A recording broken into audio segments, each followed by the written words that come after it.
Amis ludomaniaques, bonjour et bienvenue dans cette nouvelle vidéo. Aujourd'hui, je vais vous expliquer le mode solo des Petites Bourgades, un jeu de Peter McPherson, édité par Lucky Duck Games, pour 1 à 6 joueurs de 14 ans et plus, et des parties de 45 minutes environ. En termes de mise en place, eh bien, vous n'aurez pas besoin de ces cartes-là. Il ne faudra pas les utiliser, donc vous ne pourrez pas jouer avec la salle des fêtes, ni avec la banque, et il faudra retirer des monuments, la forteresse de Vernonia et la tour de l'œil au Palin. Également, vous ne jouerez pas avec le marteau du maître constructeur, vous n'en aurez pas besoin. Par contre, vous allez rajouter le paquet des cartes ressources que voici. Donc voilà les cartes ressources.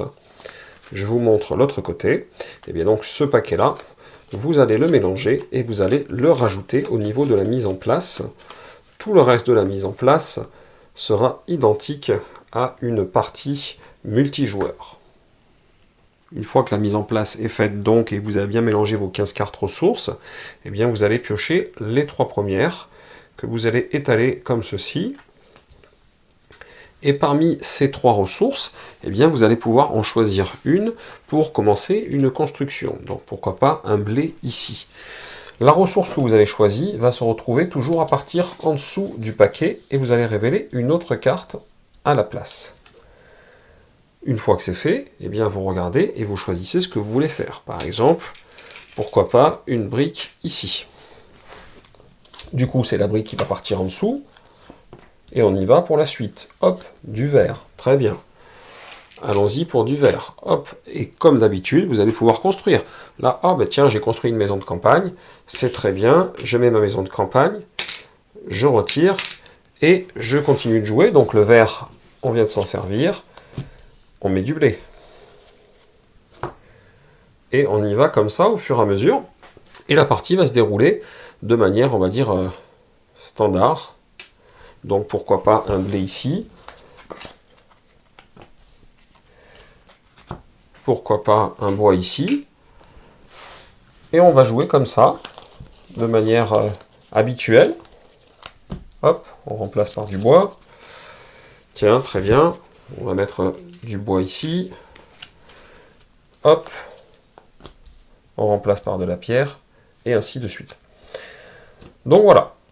Au fur et à mesure, on va jouer ces tours, comme dans le mode standard, et on va aller comme ça, de manière classique, jusqu'à ce que eh bien, notre ville soit achevée. C'est-à-dire que la ville soit pleine, soit de bâtiments, soit de ressources qui ne peuvent pas être transformées en bâtiments, donc l'ensemble bâtiments et ressources non transformables, de la même manière que pour une partie standard. Et à ce moment-là, eh bien, on va prendre le petit livret qui va bien, pour compter son score comme d'habitude. Donc le petit livret qu'on a là, pour compter son score solo comme d'habitude. Et après, une fois qu'on a fait ça, eh bien tout simplement, on va se comparer à la fiche de score qu'il y a dans le manuel.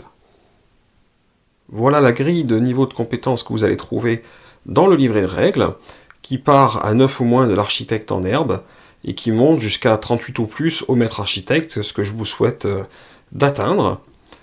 Et donc, vous comparez votre score que vous avez obtenu tout au long de la partie et que vous avez noté sur votre livret avec cette grille pour savoir où vous vous situez. Et ça vous fait un challenge pour essayer de tendre le plus possible vers le maximum de points de victoire pour être, si possible, maître architecte. Voilà, c'était une explication rapide du mode solo des Petites Bourgades. Comme d'habitude, si cette vidéo vous a plu, n'hésitez pas à mettre un petit pouce vers le haut et à cliquer en bas à gauche pour vous abonner. Et chers amis ludomaniaques, je vous dis à très bientôt pour une prochaine vidéo.